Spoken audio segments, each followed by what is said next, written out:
11-page stories. Written through L.T. Zupan. Read by L.T. Zupan. Story number 17. 11 one-page essays. 11 subatomic essays. ... Exponentially subquantum essay. ... Heart drive. Heart. Human beings. ... Reticent to notice ourselves, we always cling to judgments too fast. 1,000 pics, 1 etc. The true accomplishment. ... I mean, honestly, it's quite a feeling. You can't believe it came from you, though it didn't. Strawberry. ... Theme. Certain things have a theme, sometimes so potent you can only subatom it. Cigarettes. ... Of course the cigarette came out from a package, and there must have been some ash. Black. ... One thing beyond me, and also not. Lord save me. Statistics. I fucking guess. Phew. Garden. ... I just can't seem to get away from the fact that flowers are really just plant genitalia. Her depth. ... Maybe my efforts to create what empathizes with female suffering come from love. Break. ... And I also enjoy doing too much of everything, but just sometimes, because why not? I am nothing but time. ... Clever wordplays don't chink out a hole in the oval hourglass space globe of Dramai. The man walked to the sea. ...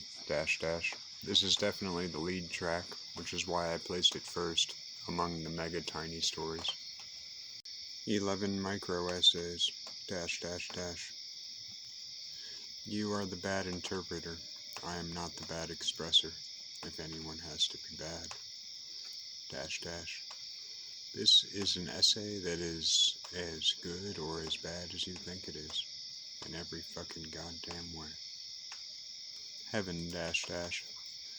Imagining the reality of what you want to call heaven does not have to be merely a religious exercise or practice. It can be valuable for short-circuiting the mind, to imagine enough that you almost feel like you are living there. Speckled float. ...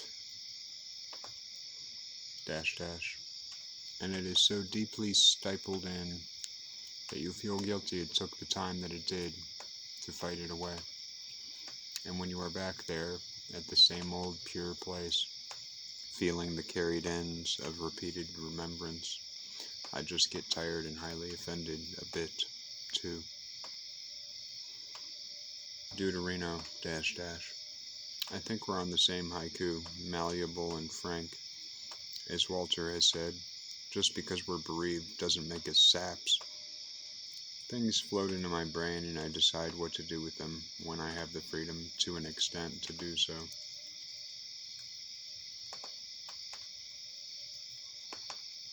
And finally at peace. ... So much of what I used to think was etched in soft earth is in actual itty, rather fairy random. Not always, usually. There are just backup things behind stern stalemates and apprehensions unreasonable, while some are valid.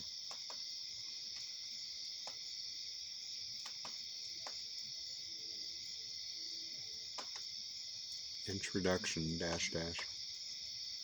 People will surprise me. Maybe they love to. Maybe it is key. I've turned many corners. Iron sword fist, knuckle rust. Like a thunderous surprise. I suppose I could type something really freaky now, and just call it fucking sexually. The blockage pain. ... Pleasure. A dad that is me would say I've earned pleasure. Truly, it's noticeably skittish. Most people, when presented with the pleasures you've found outside, because of within myself. Yes, it took time. It will come back. On ... After 15 years, I felt comfortable to witness the space living under the last outer onion peel layer. It was obvious I wouldn't be shocked. The level of intensity with respect to the gratitude I felt was subtle. Quiet and kind, he didn't ask from me. Scarlet red, she is always my favorite. Oh well, she just can't let down. She never does. I'm not sure she would even know how to, if she wanted to. The adaptive head of humanity crystallized eyes as her furious red love trembles through us. Secret union, You know, I never really see a lot of distance between the true souls, if we may call it that for now. Roller coasters track through the psychic undergrounds, low-flying planes of existence, somehow remain clearer and, by far, the highest. Fresh, Having commented on it many a times, I've noticed a desperation to human nature, which I can never quite put my finger on, as they say. Sometime I even see it in myself, and a few people have taken pity on me in those fragile moments of ache. Lee, Now, most people would not bother to call Lee precious in a derogating way. However, I'm someone who frequently casts and denominates metaphorical folios of pointless audacity amidst the animosity of daily craggles, both for worse, for wear, and for the betterment. Never been done before, probably for a fucking reason. This hyped up word audacity is more often than not self-deprecating,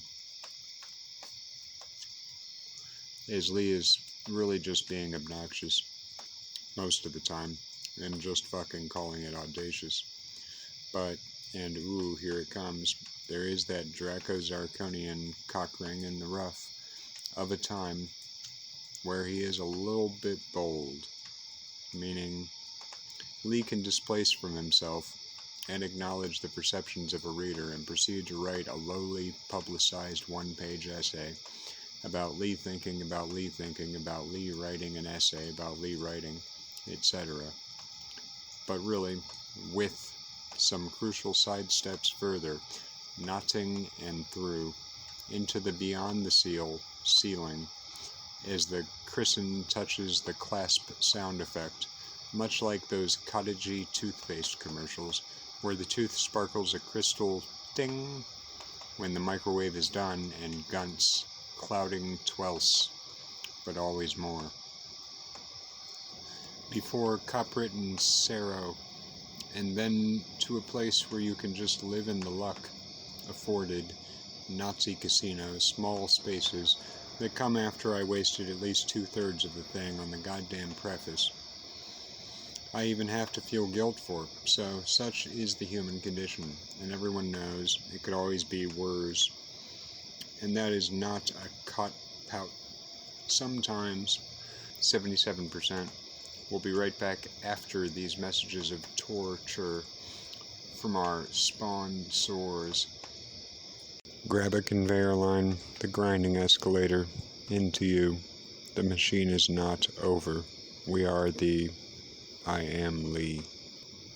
There are just walls around it, that's all. Secret ones, and she has shown.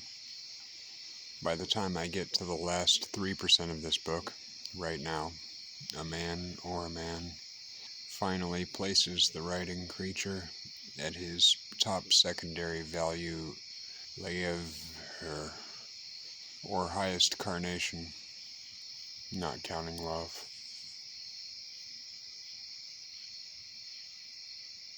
Shudderingly collapsing, enfolding to a shurid precept of peace, like a bubble cube.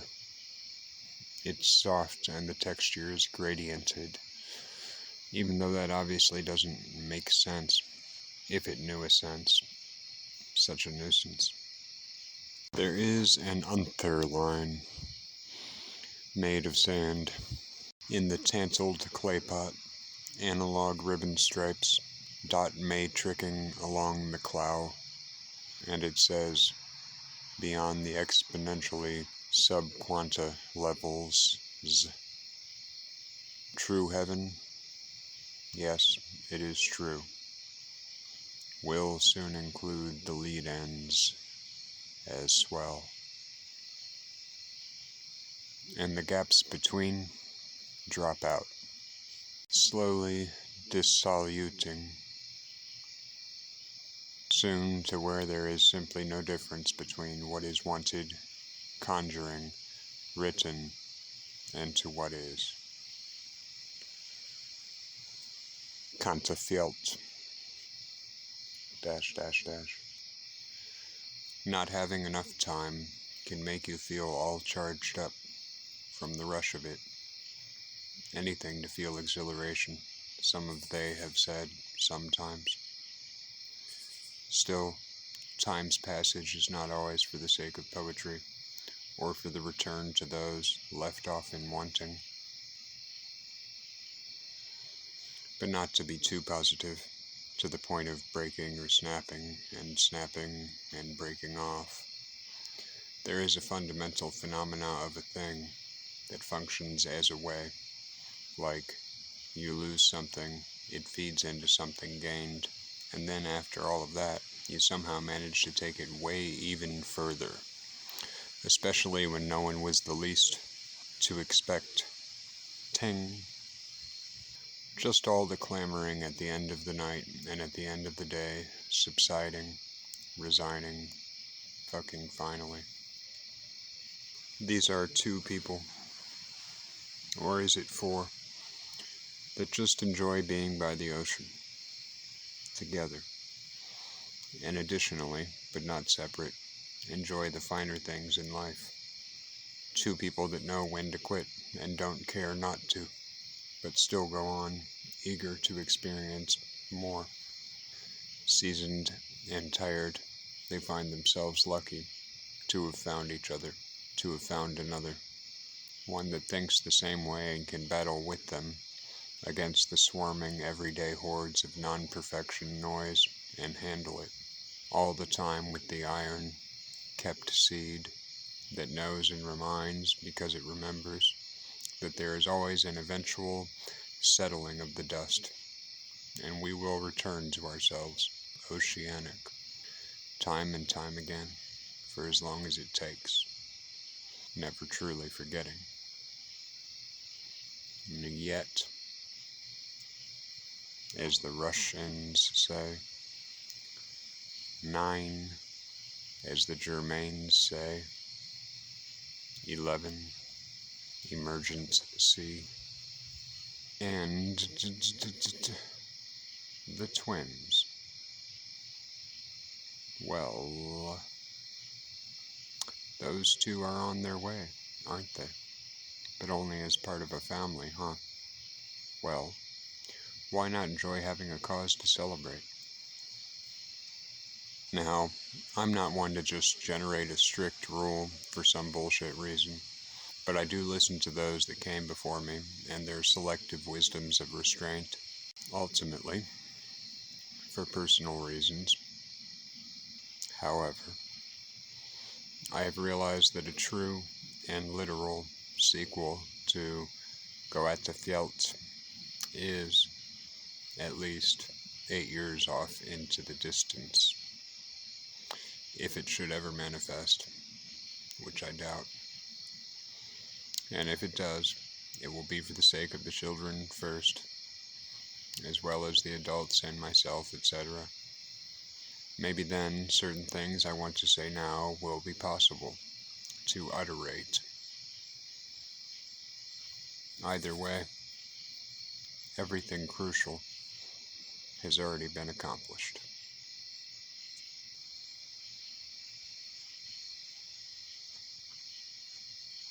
Four-letter words, dash, dash, dash. Mr. Womlamp is too minor of a character in this uncharted territories of genius story. Maybe his fucking problem was that he was a Goliath Grateful Dead fan. Make America Grateful Dead ever again. We will never forget to be dead. And yet 11, the day the earth shook, still it does. Not to mention Sammy, who may actually be female. People don't think enough about female pattern baldness. I don't care about the purple traffic light part. Breadcrumbs are more involved to make and bake than any one of you realizes. You have to wonder if Lewis took his pogo stick transport for a way to get back home, too. You don't have to wonder, but it sure would be nice. Stromboli is better than calzones. It just is. Any future bakerist will force you to be open to the possibility of being willing to broaden your awareness about other things. Better. Just is. The writer here, damn me, was cool enough to make it a frog and not a toad. People only care about profanity if they have first learned the language that profanity is spoken in first. Not to mention some profanity is not profane in another language. For example, Vietnam's president in 2019 is pronounced Mr. Fuck. Look it up. Nothing against Vietnam. I'm just trying to make a damn point here. God. Ugh. This page never ends. I'm just ready to be done with this fucking book already. You'll have to excuse me, it's just that I only have 7 more pages to write before I finish the damn thing. Anyways, Forrester is not my own personal reference to J.D. Salivator, Jack Kerouac, Kurt Vonnegut, or some other such valuable bullshit that I don't outright disrespect, though it may seem I am a worrywart. And anyways, it is true vegetarians murder radishes all the time, and without recourse, or remorse. Code. Job. I don't know why I just typed Job. Maybe I wish this was a Job essay. Assholes. God. Pornography really does run its course dry. You pundit fucks. 19-letter words. .. Translation. Unnecessarily using big words is unlucky, and I wasn't trying to do that. Different little special magical things that some people, often female, and including this one woman named Rita, do eventually fade because they're so special and easily missed. But it's okay because prudent people, like this guy named Luke, use a transcendent method to help. It is basically an embracing of the negative in order to vacuum it out and ultimately replace it with a good, clean, and broader reality. Not that it has anything to do with teaching. See, different things that Rita does for Luke make him feel good like gold. Life itself has also been very good for the past year or so. Luke exuded great energy now that his depression had been lifted. Nate showed up with his cat, whom was a very psychologically beneficial companion, just to say hey. Rita acted a little sexy because of some logic not really based in reality. The female cat, named Toby, caterwauled. Rita's magic, which was prepared against any future, was triggered and released from the act of petting Toby the cat. The stream, which commenced out from her, grew to a fiery and profound extreme level. But Nate was angry. Some people were like a disease in his life, and he tried to be nice to them, but he was too sad, weak, and pathetic to do so effectively. It's true his cat was very fucking cute, though. There was at least that. And Nate loved his damn Toby the cat. A bunch of complicated, minuscule type shit facilitated them bonding, and at times even, like, merging into one-end shit. It wasn't all fun and games, though. Rita had some serious hatred for some super-specific, microscopic type life form being, because it side-effected the dumbing down of others every time they went out to town for fun. For example, during the nighttime. Toby's, similar to Luke actually, meowing, carried with it an environmentally affecting vortex of an ache, which strangely helped though / because there was a bent carnivorous cat mind involved. What with all its constructs? Suddenly Luke had a wretched problem, which was unnecessarily ultra-specific, and no moderate amount of money would help him out of it, or so it had seemed. Odd that it even happened in the first place.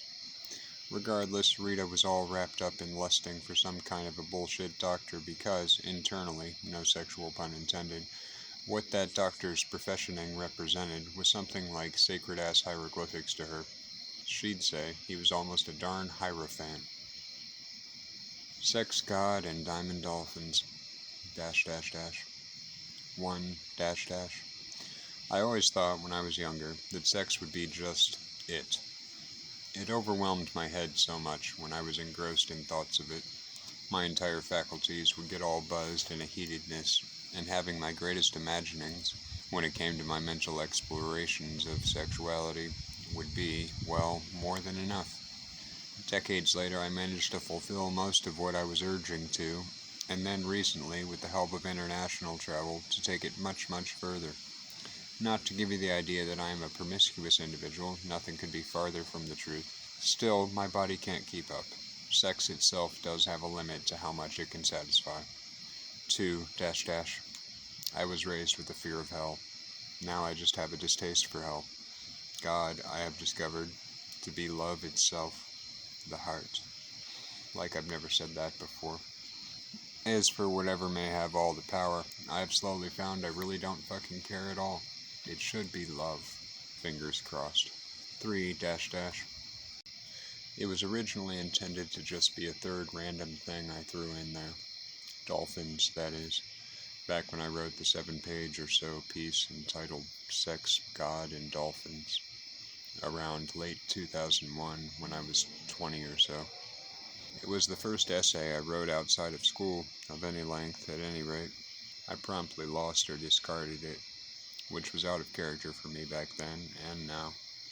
But maybe it was a year before I parted with the manuscript. Can't really remember. So many lifetimes have transpired in the past 18 years.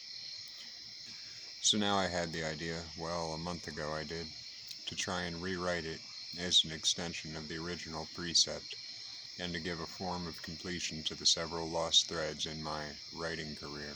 The original piece was very stream of consciousness-ish, and very funny, much like portions of my book, Spiral Affinity, seemed to go somewhere else in the augment held in this text, though. I suspect there will come a time where I will tire of writing. Soon. Fusebox. Dash dash dash. Fuselage. A writer writes, and certain things over-envelop and lap, and sometimes that very same writer reads, noticing the moments of feeling when something turned out so surprisingly well. In this case, as a result of extended flow. That even the one who wrote it is a bit agog. Otherwise, hidden bits of things carry with them conduits and circuit-implanted subroutine pressings, augmenting one pattern layer, labyrinthing another after another, extending out like tree fingers, or really some finer squash pasta collection of nerve endings, to give a pointless clue or two, or better yet, the episodes of being taken to another world, where you're swept away and nothing else matters temporarily, beyond the dreamy, over-described quality of the made-up worlds and stories created and escaped into. In my case, for this one, at least, the mild buzz that comes from going relentlessly unheld back and unbroken by the breaking of rules, farther than we are usually meant to.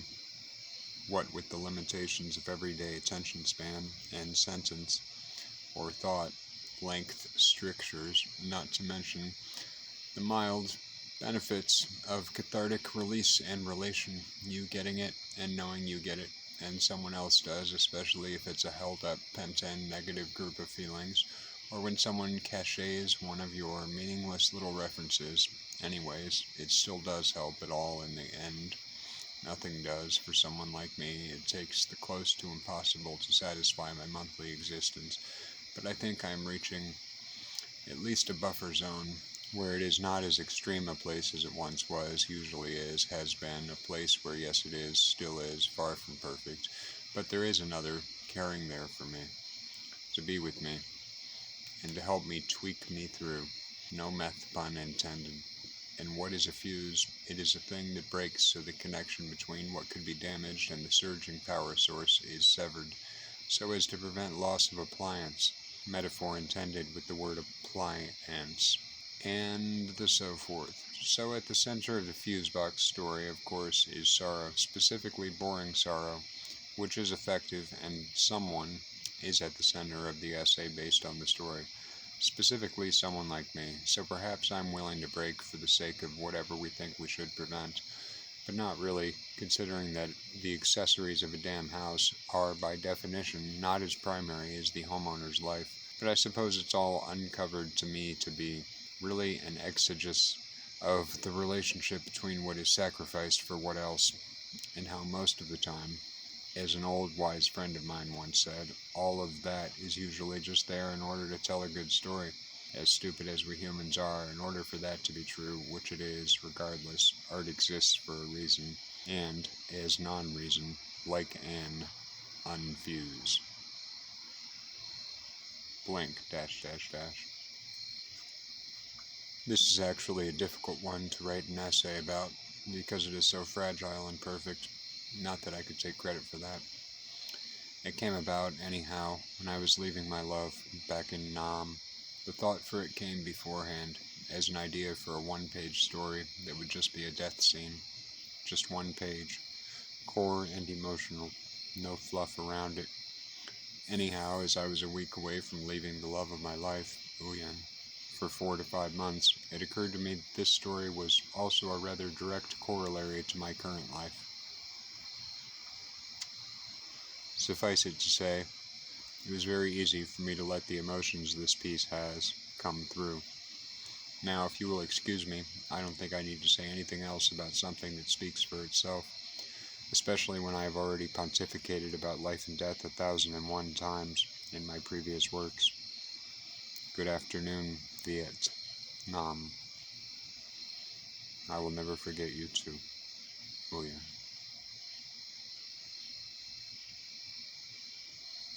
Snuggle Bunny, dash, dash, dash. Never in all my life did I think I would one day be sitting here writing a Snuggle Bunny essay. I mean, how do you even write something like a Snuggle Bunny essay? Irregardless. Okay, so yes, there is a real Snuggle Bunny, and her name is Uyen, at the risk of being overindulgent. I often tell her, I'm a man, and so you have to do everything I say, because I'm the man and you are just a sweet little Snuggle Bunnies, and because I very love you. It's obviously meant to be humorous, so why do I even need to explain that if it's so obvious? I just think it's peculiar how so many people lapse into pet name mode, different voice tones and all, but I do understand, more or less, most of why we do it. If you ask me, most couples, trios, etc., are not affectionate enough, not just with the verbal, but kinesthetically especially. I'm saying I'm not usually very happy, unless I'm touching or holding my lover, in at least some small way, when I'm near her. But many people are so cold in that department. And it is amazing, semi-separately, the plethora of cures that sex has. I think in all of modern life, awkwardness is the abundant plague one has to work against, like a regenerative eggshell that appears around everything time and again, always needing to be pecked through, and the gooey Cadbury center space is always more than well worth it. You see, I think cuddling for many hours, generally overnight while sleeping a lot, is one of the most integral parts of a romantic relationship. Something happens by the time you wake up the next day, which is subtle and can go easily unnoticed. Something more than a bonding, though it certainly is that too, at its core. I'd say what I'm saying is, people should snuggle more, I mean, come on. Sun from their eyes, dash, dash, dash. I like those 5 paragraphs. Anyways, they are based on a very real phenomena I've been stumbling into lately, although it seems to have faded since I came back to America for a brief stint. It really is best described by the word nostalgia, or maybe the phrase amplified nostalgia augment worlds or realms, something like that anyhow. Body and or core of them definitely is feeling, strong feelings, stronger versions of feelings than anything I've ever felt anyways. And it is a thing I'm lucky to luck into, seemingly afforded into my little reality that is my head by just the right sequences. I think it happens when I'm lying in bed with no thought of needing to do anything for the next few hours, because that is a space to be in which the mind is utterly relaxed in some capacities, so the initialization or initiation can procure and conduce. Anyways, it's like the best, largely emotional, qualities of certain experiences in my fairly distant past are distilled, purified, and magnified, to be then drawn out into almost a world's of its own. During these moments, of course, a sliver of me finds itself observational, and more so when in retrospect, and notices that so much of the treasured sequences of my life were rather archetypal, just threads of the strange vast universe that we do seem to dwell in. Before, during, and after, I long for it, and I miss it, and I try not to get jaded about the best parts of life coming to us like blood from a stone. It's just that, sorry this wasn't a full page, is what it never seems to say to me, and I just wake up and eat breakfast. But still, I suppose it isn't all as good or bad as all that. Anyhow, full page, not that it matters, that I cheated with spaces and fonts, etc. Story number 18. Poems. 1. Feardom of speech. Freedom of speech. Entangled future realization. Free emotional swells. Won't get you anything anyways, turn around. Death of achievement of.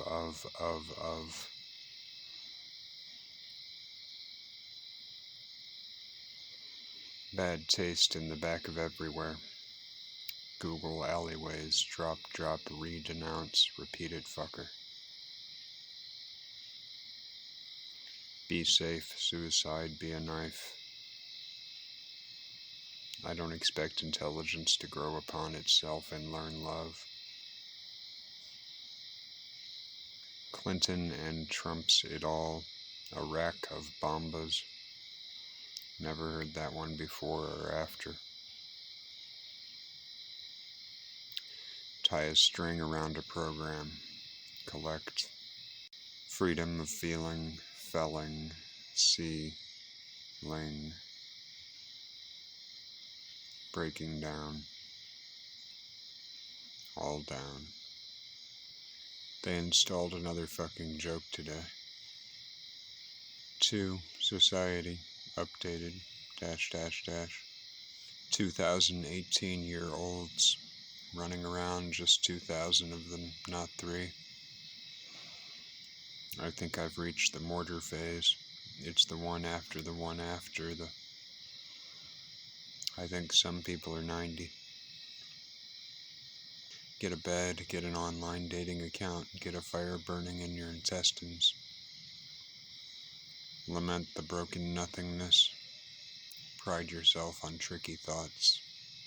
Pretend the world is never. Burning ember, fading, remember. This update will not exist today. I fought greedy robots again today. More than those I know. The clear line of fuchsia fuzz. Magenta's away. No love through the feeling, through the staying, wide open eyes. For more than 15 seconds, for more than 35. No.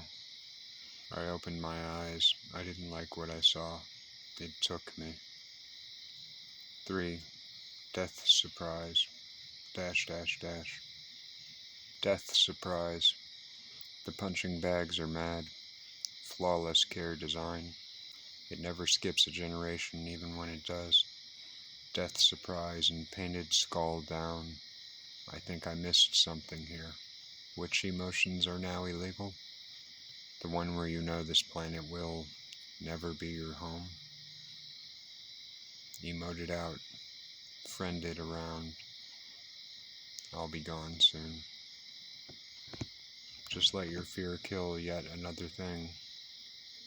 even though you can't even see yourself helping killing it.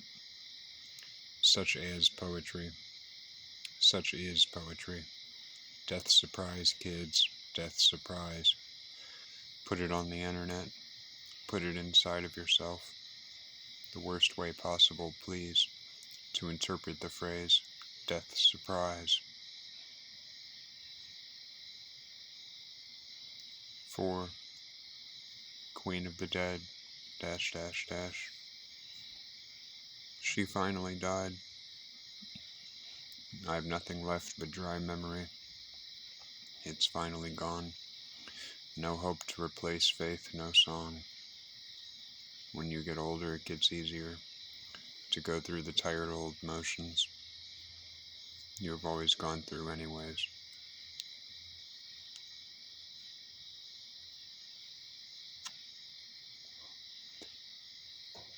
And I woke up today,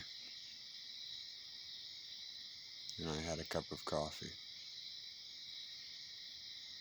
and I smoked a cigarette, and I contemplated nothing, as painful as that always is, never up to me. And yes, sometimes I wonder, would my plight have been less than just that, had all the ones I know not been so quick to give up? But they never really knew, so I put out my smoke and washed my teeth, and I charged my phone battery.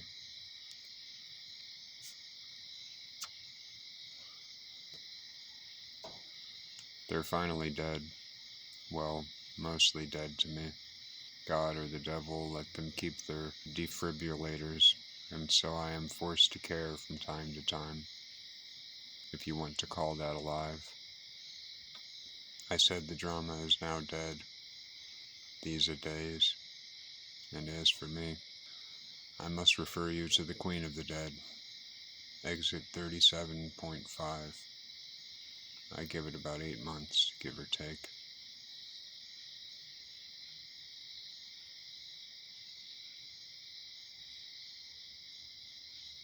Five other ... Another cycle of a day cycles back around to me. Another broken, catchy rule, night after night. Another teardrop on a rusty hand. Another mint chocolate chip Charles Manson reference. Padding and exfoliation, predicted processes. Another. Clear as the day I was born into, 5 hours ago. Broad is my space to do with what I will. Lucky is pain and me. Glamorous, incentive, creaking fuel. Some kind of a bad trick trip. It's so bad, in fact, we can't even help each other through it. Not really. 6. The lover, ...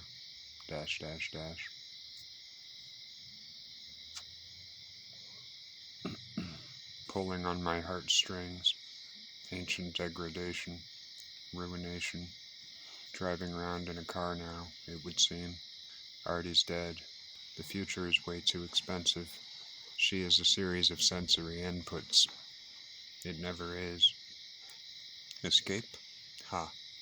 And the Gothic mirror may appear bloodier than it is. Just play the bad music, muscularly, and wait for the excited children to win. Prove me wrong, what like I care. Keep the shape of her ass so right, for every time I get so lost. You really don't know what I'm talking about, do you? It's just always been too beautiful for most all of you. No, I'm obviously not talking about sex nor horror. Well, anyways, video games inside some of the bars now. It would seem.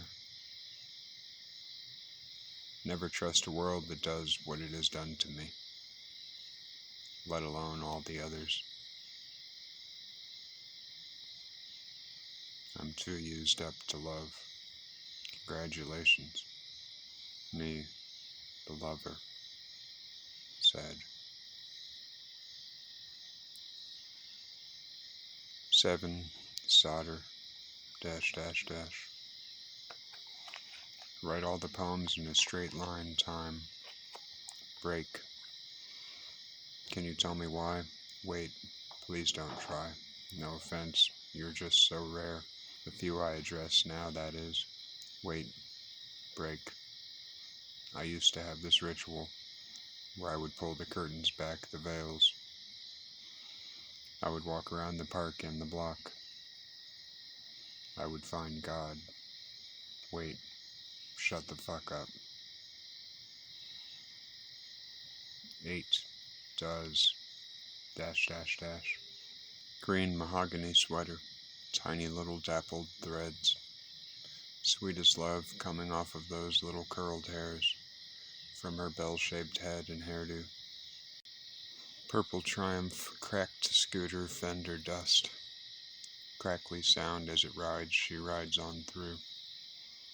Fuck your sunset dusk. Paginate penstatory, frotham told. Prison Rolex, Inferni solar plexus. Iris, I've already told them your name. Black earlobe, olive tan. I mean, calculus lateralis oculus, spotty loving dumb. Outflow lance, purge, and menstruate biceptual.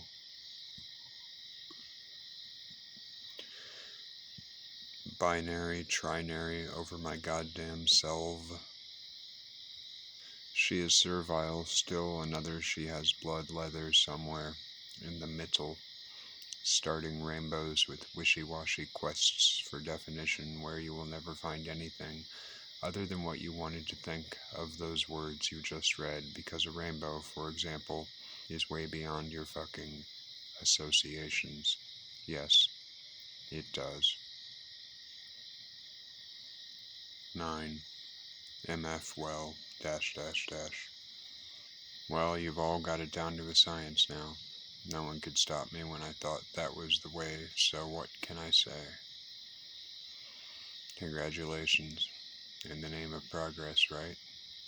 Nice and hollow. Programmed so few step out of the loop. And what does that mean? For anything that matters, nothing.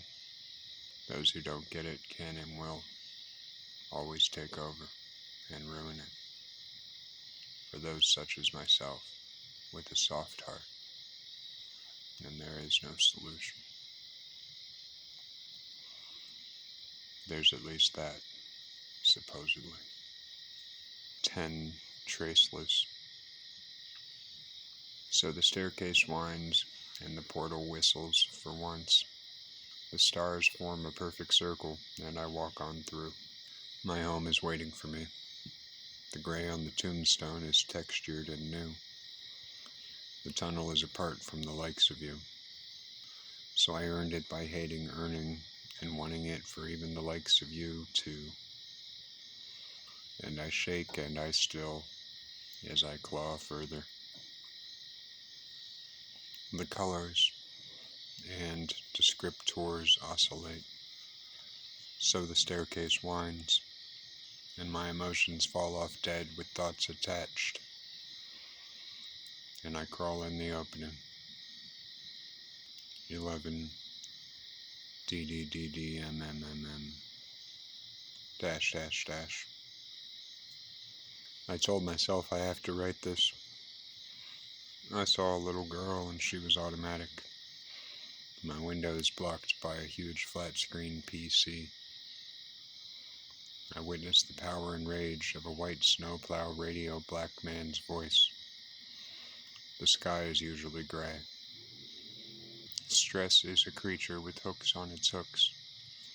I am paired with entertainment plans which usually work to chew up most of the painful parts of time's passage, which is most of the days and the nights. My legs are obvious. Hard drugs are controversial, along with my hate-hate relationships with near all associationing. Gray and black and silver and duct tape, not duct. I lower my head into my hand when I am worn down. I've listened to all the great music, you see. I cover the annoyingly bright electronic lights with black duct tape. I used to cover the logos as well. My sisters did not understand.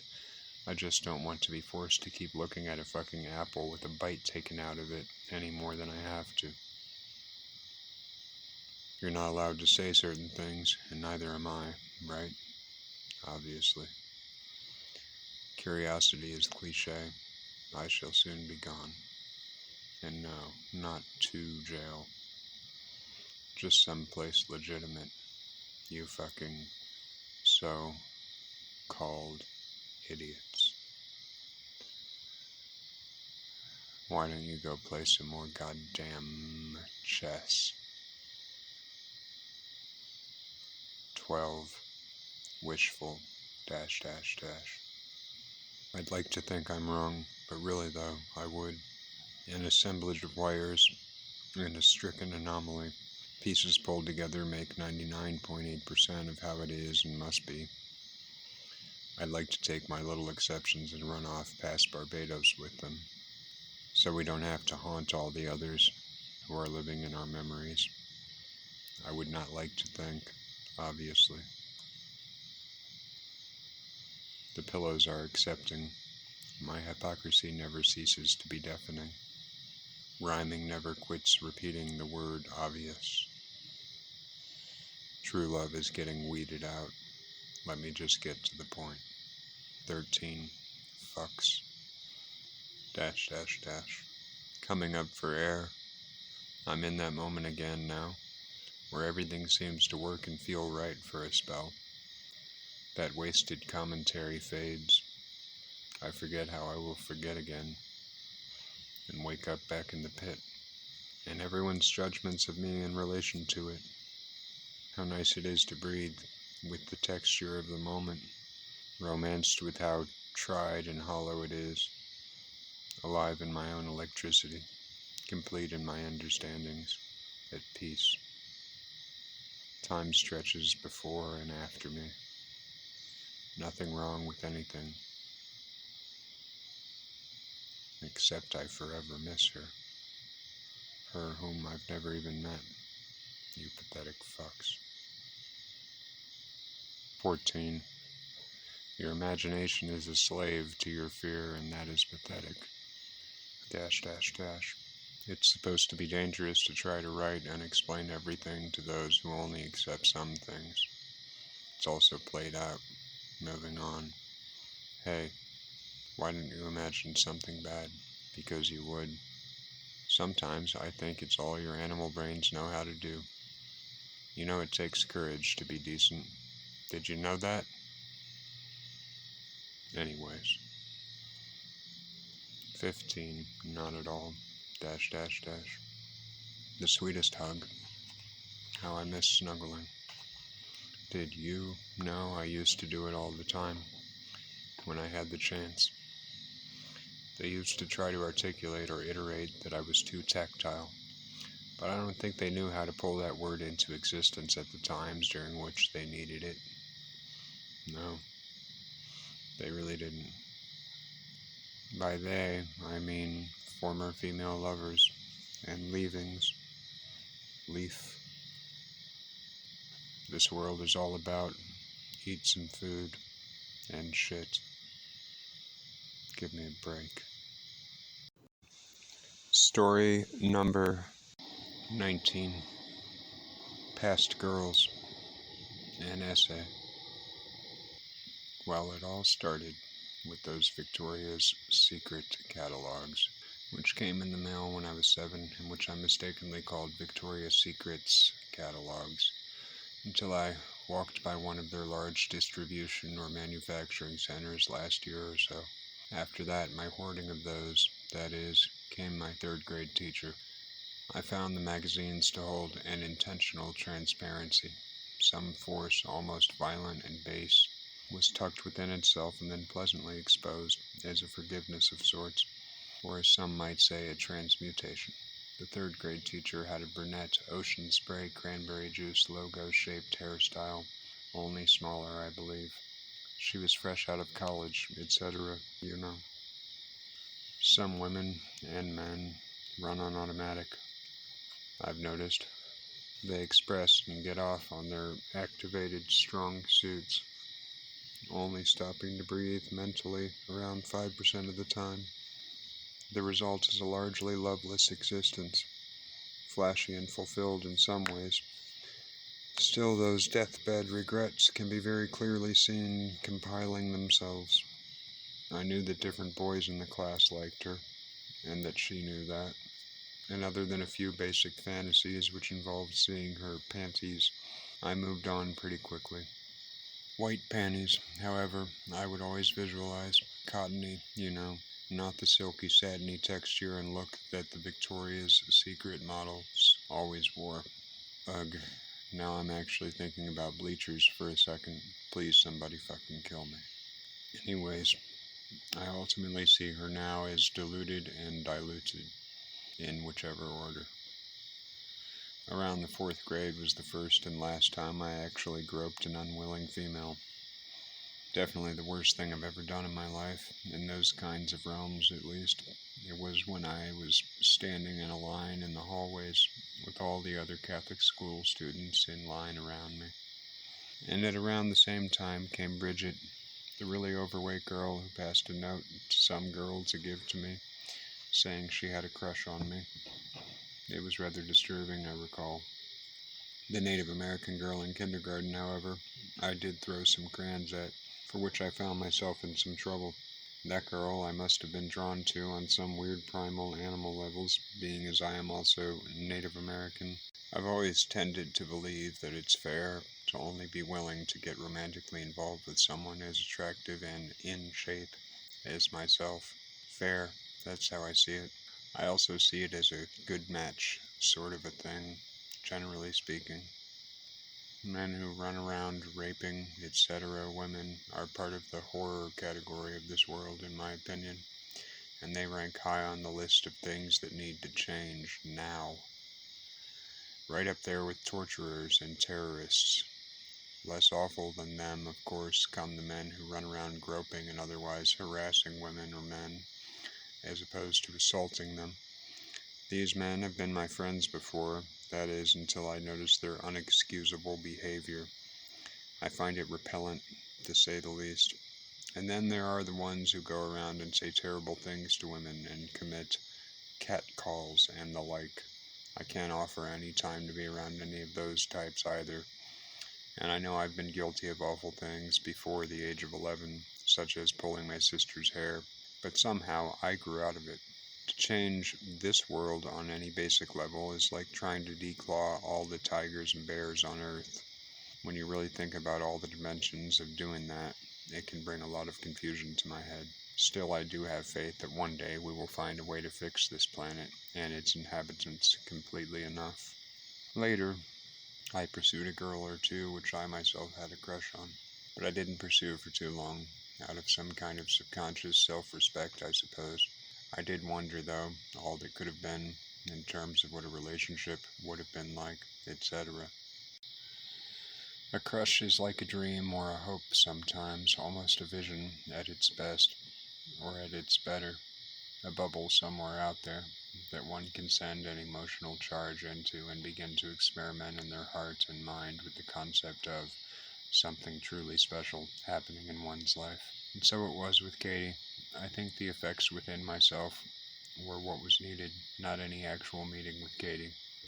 Finally came Lisa.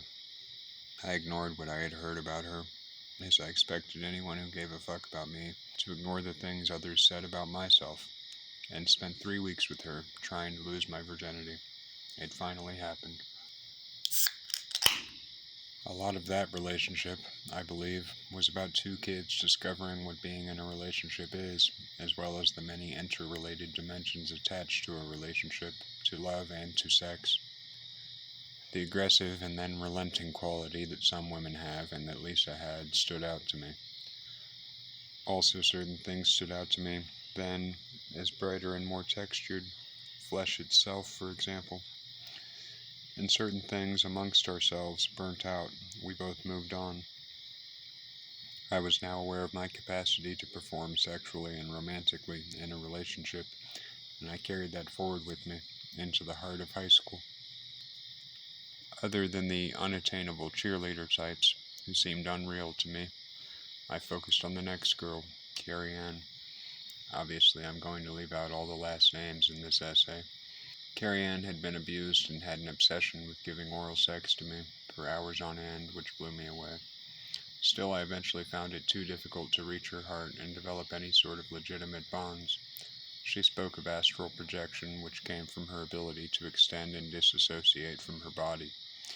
After we broke up, I went on a date with her best friend Amber, who was the one I had a real thing for. Keep in mind, I was still just 15. Her soft and grounded personality, her kind lack of harshness and judgment. My dad ruined my chances with her, long story, but it wasn't anything bizarre, and I began flirting with Sasha. Sasha, who actually was a little scary. Scary yet thoroughly charismatic. Nicole was during this era, and she was young and fresh and hot. I enjoyed her company, and we managed to make each other laugh even. I remember the ages and early romantic phases of my life being overcome by an instinctive sexual urge and an impatience which prevented me from allowing love to flourish. The brutish young elements of masculinity coupled with a generalized immaturity and a demand for instant gratification breeding a puny attention span dominated by forceful activity. After growing beyond this, I think I half expected to see a world that would do the same.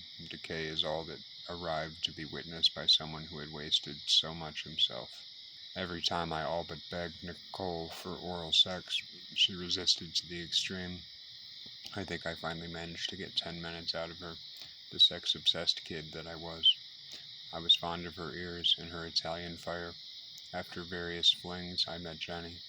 We had nothing directly opposing between us, and we both despised loneliness, so it worked for quite a while. I moved into her log cabin and paid her money to stay there for a year and a half. I was 19. Jenny was obsessed with these psychic cat friends of hers, as well as witchcraft. One time I arrived home to find her wearing an elaborate lingerie getup as a sort of a gift. Still no real love grew between us, and over time I found her to be rather bland. Someone who never wanted to leave the log cabin to go out, as it were. Her cats played cruel tricks on me, but amusing ones usually. She did have a good heart in my estimation and milky white skin, tiny lips, and an endearing cuteness. Try as I may, I could not fall in love with her. Hollow, unsatisfied, empty living. Slightly less awareness than that which is needed to even see one's life for what it is. In that regard, years that draw by unchecked, routines enforced and looped, closed eyes covered in sleep dust, that crud you have to wipe off your face each time you wake up from a full rest, the mild filth of it, the random zit you get every year or so in your 30s. Krista was basically next, and almost a continuation of Jenny. Krista talked non-stop and was way more enamored with me than I ever could be for her. She was uncreative in bed at the time, in my opinion, and apart from all of that, we behaved as friends much more so than lovers. Krista, with her awesome old purple truck and her innate kindness. If a giant saw a purple truck, would he perceive it as some kind of bizarre crunchy fruit? Is a rain stick immortal? Yes, if a female giraffe saw tea leaves scattered about, she would probably not eat them and munch on them, because those leaves aren't part of a neck-high tree. Never underestimate the little antennae-like nodes on the top of giraffe eye. I don't care if the giraffe is 19 or 91. Don't fucking underestimate that shit, man. Layla was the freakiest partner I ever had. Taiwanese and mad at her ex-husband. We had lots and lots of fun in bed. On a different note, I remember one time she insisted we walk around downtown in Gainesville, Florida, hand in hand, so everyone could see us as a couple. I found it a sad, clutching desire, and was more than happy to satiate it. Still, no true love grew. Lauren eventually changed her name to Ren, followed by a second change to Ren. I don't imagine it would be fair for anyone to call those name-changing events bipolar, to say the least. Whether I wanted to or not, I did eventually, in all honesty, grow to not really appreciate the artistic aspects of her many tattoos. For several reasons, I would imagine. I think I've spent the past decade doing what I shall do now, and continue thereafter. I wish her the best, quite simply. Bethany went with me through New Orleans and showed me Bob Dylan and Jack White. I understood. There wasn't much of a space for love, alas. I liked her young and erotically slightly trashy, but only to me, and in a good way, look, to be something that begged for a choker necklace. The dry dust of sunny dirt powder in the bronze high noon, the consumption of talky, chalky placebo potencies later to hatch, the never-ending desire even the bodhisattvas can never rise beyond, or can you? No question mark. Kuan Yin. Vaughn was Vietnamese and tiny. I think she wanted something out of a movie or a glitzy TV show when it came to a relationship, back when you still called them TV shows. I don't think our loves for the ocean were anywhere near identical, unfortunately. Still, I could easily pick her up in one arm, which I rather liked. Funny how someone's expression can change everyone's atmosphere, when the atmosphere is vulnerable and receptive enough. The lighting changes, the feel. Funny how coffee never gets old, and how some people try to destroy everything, when instead they could succeed. No reference to anyone in particular, just the wasted time of creating the art of redirected bases, covered and buffered for the sake of timelessness and sold out immortality in a gravel shroud anklet bromination upholstery Wesson frunk better, as damn usual. Sad. Carla and I had something which approached a relationship, and it culminated with one night of us fucking around. I have an appreciation for her, and I like to think we developed an understanding between us which meant something. A truly hardcore soul, and an extremely vulnerable one. She delighted and was tormented by her advanced awarenesses. I guess she looked like a cute turtle, though I would never say or type that because it would probably not be seen for what it is, merely complimentary. Besides, she looks more like a goddess, a dangerous, loyal, and loving goddess.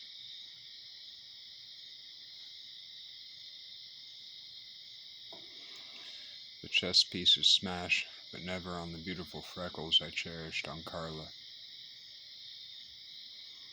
At least I think she either had or should have had freckles. JK.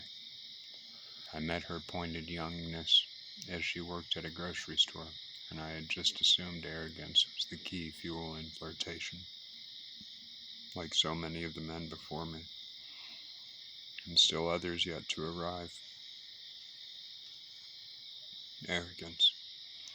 The twisting of my humor by others is sometimes the cause for some seeming arrogance seeping from my now bitter, cynical, cyclical, spiralis quasi-nature.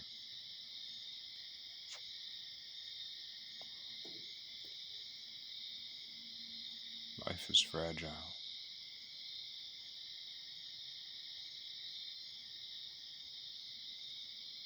Dearest Carla.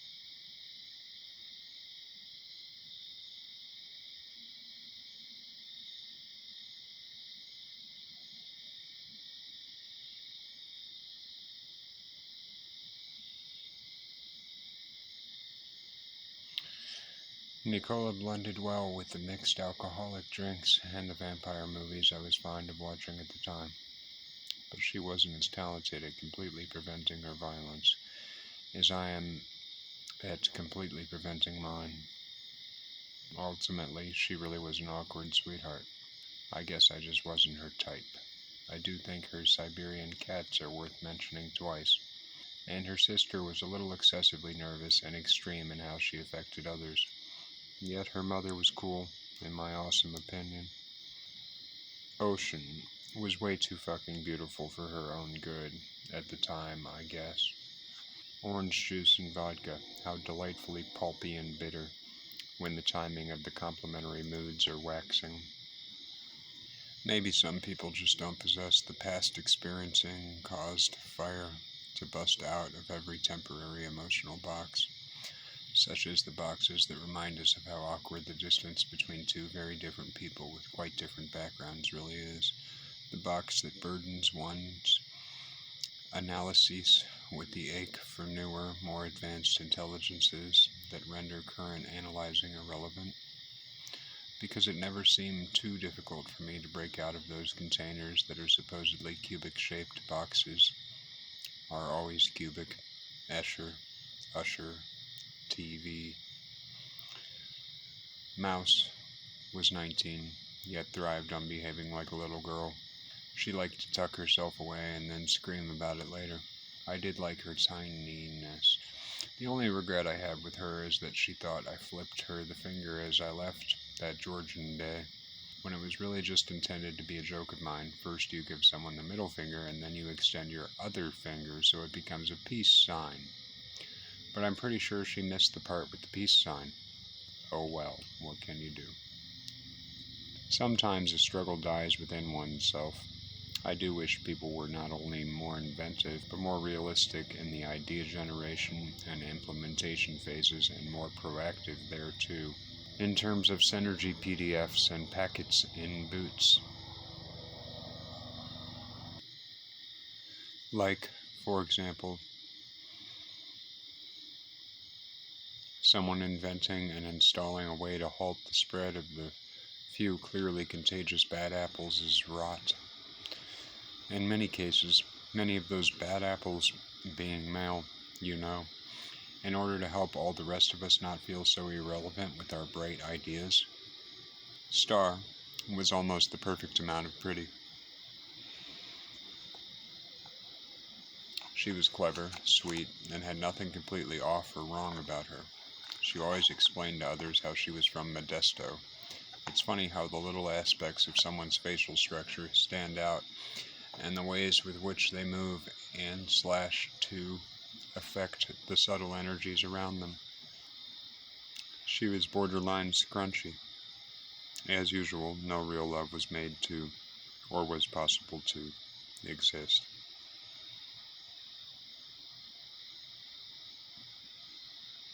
If you grew up in 91, you'd find yourself wishing you could easily reference more of the 80s. At least I don't have a redundancy clause Nazi in my head for whatever that should mean. I'm fond of blondes with braids, but what red-blooded straight male isn't or should be shot? Fuck. It's the little moments during sex, the little triumphs over oneself or a willing other, the moments of teamwork under the peeled layers of typical reality, which are often quite so very fucking awkward for so many of the wayward souls I've met, so racked with nervousness. It's all they can do to not worry about being read into or to force themselves to quit reading into.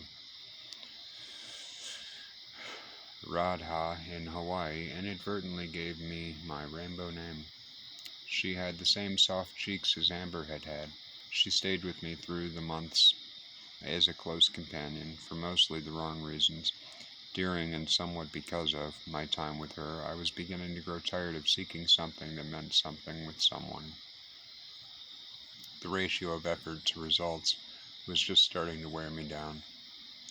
Her actions were obscenely affected by social pressure, but not as much as Rachel's. But whatever, a double rainbow is just hard to find.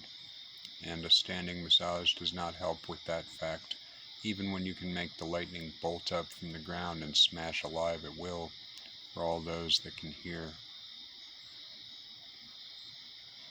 So far, I think I've left out at least a few dozen or so girls. And how soft someone can seem when you don't know some of their hidden story. How terrible my life so often seems to become, yet I shall never give in to the accusation that I am too nice. I hate that phrase, to be honest with you. Too nice. There should very rarely, if ever at all, be such a consideration that someone is too nice. But I say terrible because of the sorrow I feel for not appreciating someone enough during the few lucky spells I have had of not being alone. That, I am aware, is probably overdoing it, but I can't help it. I'm a romantic at heart. Don't get me started on how or why the heart is so stuffed away in this world so very fucking oft. Waft. Annika was the carrot girl. We had obvious connections over the film The Big Lebowski, and she would get occasionally bombarded by voicemails from all of her associates. Just, papers. Business papers. Papers. You know. Near as I can tell, however, she did fight through all of the voicemail bombardment. Some people are difficult to impress, but Brittany did buy us a slice of pizza, literally, and Annika definitely had more than her moments, which as usual is meant as a compliment. We cried around each other, and everything was really right, very often, which is very rare in this world. Yet the biggest issue, I think, was that she had way too many options, and was very much too quick to forget when something rare and of great value transpired. I did a lot for her, but who cares? Real love would have overcome much, as depressing as this sentence might be. I will say that it's always unwise to underestimate the beauty of any blonde woman. Dyed blonde, too. And I'm glad I've never really done that. Funny how much, well, not funny, but whatever, you can find yourself loving being with someone, and how they can become like a candle's flame, that even the thought of them is something you don't want to touch or write about, apart from the natural, healthy impulse to let go of someone and move on, until you run out of ideas for essays. Just don't expect me to ever quit amplifying the value of Tori Amos's music. That's all. It's not that I'm ever an over-fan of her. It's more that she represents the modern-day Mozart. Janet, lastly, was someone who gave and gave and gave. She seemed threatening because her heart was too giving for its own good, and that defense mechanism became all too effective for us to last. I found this out perhaps too late. Deep throats are obvious. So are ghost vibrations. Semi nowadays, like ghost dishes, you know. Pretty standard, really. Threesomes with me and 2 women, since I am a heterosexual male, or even foursomes with 3 women and me, are not obvious enough. 20 of them has not been near enough, because people just see it as a sexual party, a mental penis satisfaction fest, or something equally pathetic and lewd, when in fact, someone who is straight, male, and polyfidelistic, like me, finds himself with an orientation which is just now making its way into the vast realms of Wikipedia. But whatever.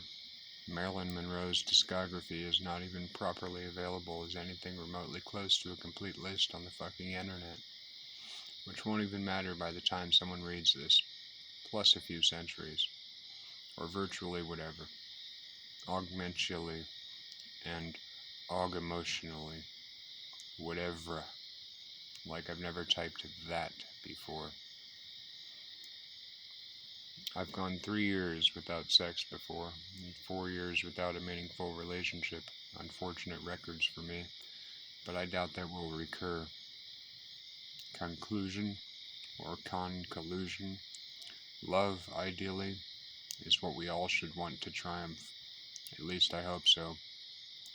But I'm just going to express whatever pops in my head for this next page, because after all, it is just one page of writing from a random person such as myself, or 5 minutes of audio if you are listening to the recorded version of this, etc.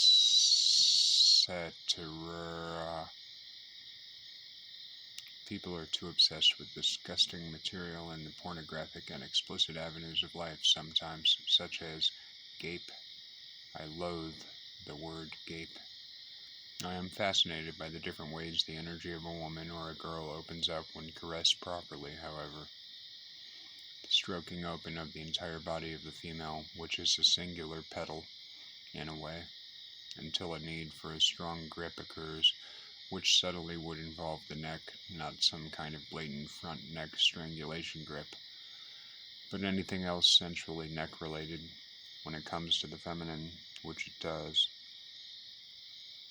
To expose the neck, it is sometimes necessary to pull the strawberry blonde braids back and then down, FYI. Even the ways a woman can open up the energy of her eyes. It's like she knows to do that automatically. In the same way most men know how to pierce inward with their eyes at the appropriate times. And the strange mingling of love that can intertwine in around those moments, as well as the times when nothing sexual whatsoever is happening. Like when you are on the way to get an ice cream cone in the fucking car. Or whatever the fuck you fucking fucks drive, you fucks. Sigh. Anyways, the lucid purposes of commas. You gotta love Howard Stern, man. I mean, come on. And Saoirse. One of the things I crave, and I've craved most, in the maturity of a couple or a group, of which I am a part of, all female except me, to have the patience to just let go of time and thought for a brief spell or space, and, apart from, but inclusive of, my gratitude to all of my few but many great teachers, rest in a place of open looks toward each other. Open looks with a wide berth of emotional energetic transference, centered by the realms of love, which I guess is all we humans know to call the things we sometimes feel that dwarf every other fucking thing and feeling. To rest in the experience, and the knowledge of the mutual admitting to of the experience of a grand love.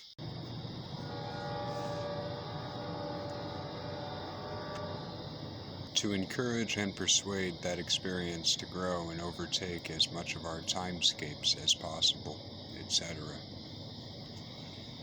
There really is no need, as there never has been, nor ever will fucking shall be, to say, type, or express any other so-called desire and or realization.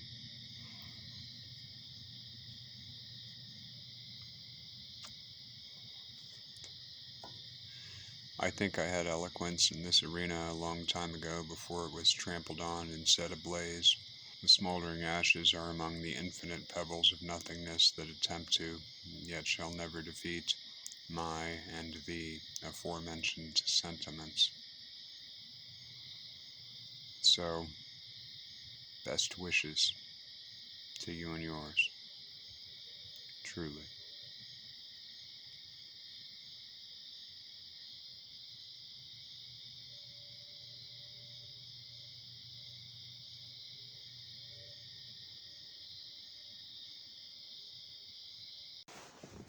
This book, 11-page stories, is devoted to beautiful Uyen, along with all of my love. This book is a work of fiction. Names, characters, places, and incidents either are products of the author's imagination or are used fictitiously. Any resemblance to actual events or locales or persons living or dead is entirely coincidental. Copyright 2019 by Leo Thomas Zupan IV. All rights reserved. No part of this book may be reproduced or transmitted in any form or by any means electronic or mechanical, including photocopying, scanning, recording, or by any information storage or retrieval systems, without the written permission of the publisher, except where permitted by law. Hooray. 11-page stories was written entirely in Da Nang, Vietnam, and Columbus, Ohio, America. Composition transpired roughly from 12/7/17 to 7/17/19. 19.3 months total.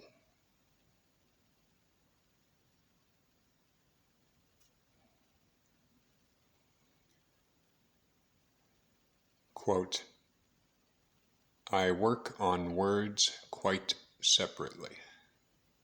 End quote.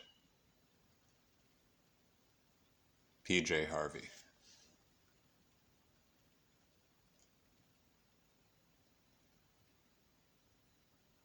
List of writing, etc. composed through L.T. Zupan.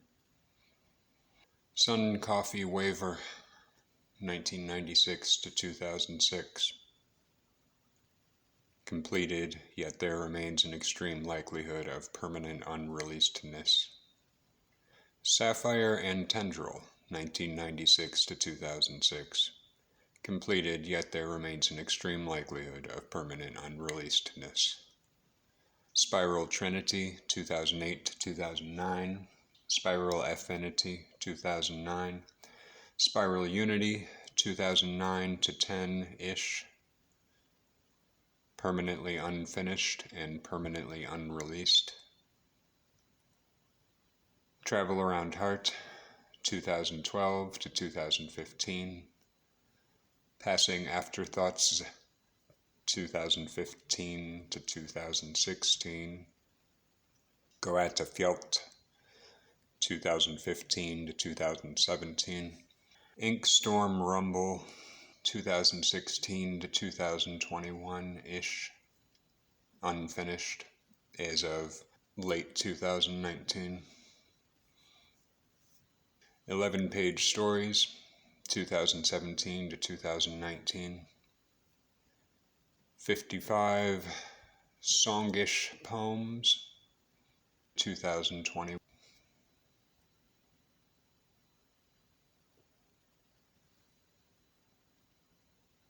About the author. Lee lives in Da Nang, Vietnam, and occasionally visits America. He has enjoyed writing for 25 years and has attempted to make a career out of music unsuccessfully, yet has managed to make a hobby out of black and color ballpoint pen ink sketching. Lee is inextricably and unexplainably madly in love with his beautiful Uyen. Really, the only thing he truly hopes for these days is a future together with her, and maybe even the chance to start a little family with her.